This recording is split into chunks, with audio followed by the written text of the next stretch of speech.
Welcome to Artful Impact podcast with your host, Ekaterina Sky, and we're here today with an impact artist, Barbara Veiga. Today's guest is a force of nature, both literally and creatively. Barbara Veiga is a Brazilian-born artist, photojournalist, environmental activist, and storyteller whose work spans over 85 countries and 7 seas. From documenting life on front lines of ecological destruction to transforming those experiences into powerful installations, performances, and books, Barbara uses art as a vessel for transformation. I like to have this freedom to choose. It's the right way to collaborate while I'm here alive. What I'm hearing from you is that what sparked it all is love. Because at the end, my message was about climate crisis, right? It gives us the ability to connect with more people, no matter what language they speak. Artful Impact. Wow. I'm so honored to be here with you today, Barbara. Thank you for your presence and calling in all the way from the other side of the world. You're currently right now in Portugal, correct? Yes, that's right. Thank you so much, Ekaterina. It's a pleasure to cross the ocean using technology from Lisbon to Los Angeles. It's a pleasure. Beautiful. Same. So I have a few questions prepared for you, and I hope they will inspire other impact artists and other people who are striving to make this world a better place. And so let's begin with your childhood.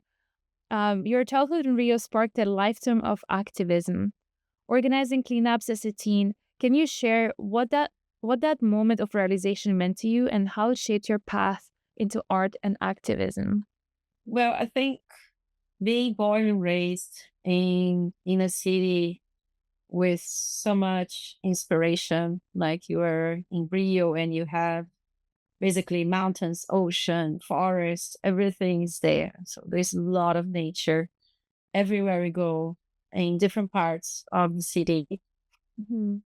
World would be make me feel very, very connected. And while growing up, I think the sea was like my best friend. Every time I was very happy or very sad, I was there. Okay. So there is something I have to tell you. Can I whisper a secret to you? Yeah. So I was there, together with the waves crashing against the sand, imagining like that I was quite safe in this place. Mm. So then I started doing beach cleanup with my friends, and then hundreds of people joined later, and then see the power of community, the power of people together to change that scenery and helping each other to create more awareness and feel more inspired to do something positive to our home. Because at the end, like we're doing something not only to nature, it's like for nature, it's to everybody, right? Like everybody involved in this community, worldwide community.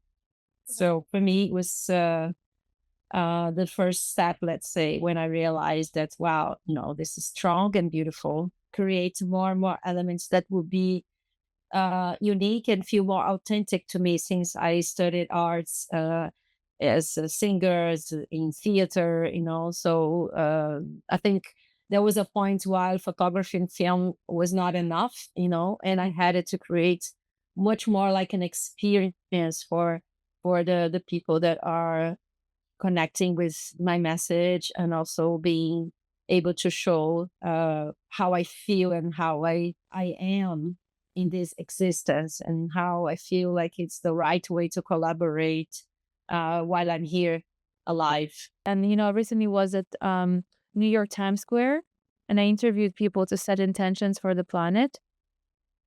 People couldn't give me an answer. And they were like, "I'm sorry, I have nothing to say." Oh, I never thought about it. And as hurtful as it was for me to like hear so many answers like this, like the people just couldn't do anything. And like I knew that would be the case when I went there. Like I knew that like people would be so disconnected. and yet it hurts. And at the same time, it's a reminder that we have to keep going. And so thank you so much for, you know, continuing that and sharing your love for nature through your art and through all the expressions. And so as your like projects, they weave photography, performance, installation, and curatorial work, how do you decide which artistic medium best conveys a specific environmental message? It really depends on the program, what kind of concepts that I'm carrying for each specific performance, let's say. But sometimes it happens, for example, that with my freedom in terms of time, in terms of space, while if I'm part of a translate these feelings and these concepts, but it's always regarding my experience and my concerns regarding. But yeah, I think it really depends on what kind of space I'm working on. I've done performances in the streets, which is amazing, which put myself in much more vulnerable space. That was around 2 years ago. There was an ocean summit from the United Nations, and I did the closure of these very important events. But I was thinking, okay, everybody's in this beautiful arena discussing science and the future of the ocean is very important. But I think most of the people that I was walking the street and passing by this beautiful building was not really aware of what was happening there. So I created ice sculpture.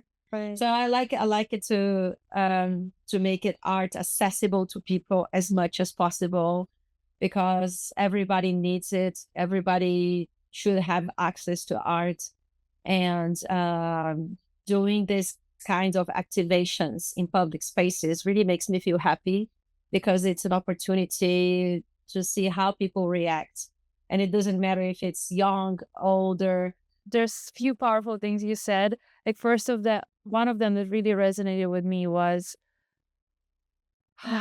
when we feel so deeply, and as an artist, we feel like I'm sure like you, I see you do, I do as well. We feel the pain of nature as well, right? We see the destruction, and at times it's so powerful and it's overwhelming, right? And when we bring it into an art piece, it feels already a little bit lighter, right? Because that like energy was transmuted, that energy of creation.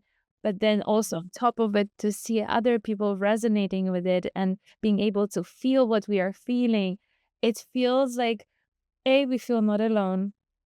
I personally, I gain so much more hope. Can you reflect on the moment where a specific piece or collaboration energized a collective to act? I think one of the best ways to express ourselves is talking. I don't know. I use art, and art is very powerful too. It translates so much what and how we feel, because it's a different layer of communication, right? But when you're talking, you can feel things in many different ways. Like you as a podcaster, right? Like you can read one sentence in like 1,000 ways, right? Energetic way, love in soft way, or like a no, with rage. I don't know. And I think this intention in the voice, in the narrative, and creating storytelling really fascinating. Actually, talking about different languages, you also wrote a book, right? And like that you have it on you. Would you share it with us? Show us your book. And Yes, I have it here. It's Sachianos and Sachimaris. It's a journey of 7 years living at sea. First working with different organizations, such as Greenpeace and Sea Shepherd, but also living on my own boat for several years. And this is a journey where I bring awareness, working really, really hard in the sea, and also through photography and film, trying to bring more visibility to causes related to ocean conservation. So it was a big, crazy journey. It was written in my first language, in Portuguese. And so right now I'm looking for a publisher to translate it to English, and I have the opportunity to share with more people. people need help, nature needs help, right? Like and maybe less nature needs help, it's more humans that need help, so we don't destroy nature. But what helps you to stay emotionally grounded while facing environmental destruction and injustice so closely? That's maybe more of a personal question, yet I think it will be so powerful to all of us because at times it feels so heavy, right, to hold this.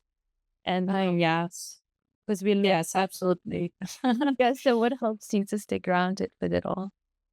Well, I guess art, of course, right? Like using my body. Yesterday, actually, I had my dance class, and I was like just trying to remember the these days that we are living in a world, unfortunately, with so many wars and injustice, right? And when I was there, just trying to release, I don't think much, but be connected with the fully presence of my body.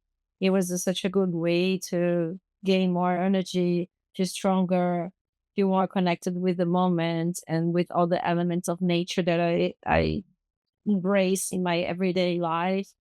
Um, so yes, I guess like art in inspiration in many ways, but especially using my body while I'm dancing as a routine. What best practice frameworks or mindsets do you share to help these actions ripple outward? Yeah, local actions are so necessary, right? Like, but eventually we have to say, how can we engage more people, right? Of course, everything started from our actions, but the moment that I understood that friends and neighbors and other people in my area could do more, and then from that I could work in a big organization, and from the big organization I could create a movement, and then from that other spaces and other things were showing up. And of course, every person is different, right? Like I'm not inviting everybody to do a 7-year trip in a boat, you know, like it's a very individual decision. And it's actually not even good for our bodies. It doesn't breathe well. So Yes. and but we like live in such a fast world, and at times it's like it really is about slowing down because it's like we consuming plastic, so it's faster, right? Like we do all these things just so we get somewhere, like and if we just slow down a little bit, like if we take time to even like appreciate, as you said, like the local shops and etc., like then it's like we're taking back, and by slowing down, we're in the present moment. And it's so beautiful how you said, and I feel like the answer we can like differentiate within ourselves what is right and what is wrong. Like, does it do good for the planet or does it harm it? And we don't even need to be a big scientist or like have so much knowledge. We subconsciously we know what is right. And Absolutely. Mhm. And then, what advice would you give to someone wanting to harness art for social and environmental change, but unsure where to begin? Well, as I was saying before, you have to listen to your heart, right? Like, what really calls me? Is this something humanitarian or environmental? Or like, oh, I'm extremely sensitive to, you know, animals injustice, either elephants in Thailand or whales in the ocean. Like you see like what touches you more in your daily life, right? And once we investigate that, it's such a beautiful work, you know, that your contribution it's gonna be valuable long term, right? So what I say is like if you even with this research, You're helping nature and empowering others to do better. And thank you so much once again for your work and for your time to be here with us today. Thank you, Barbara.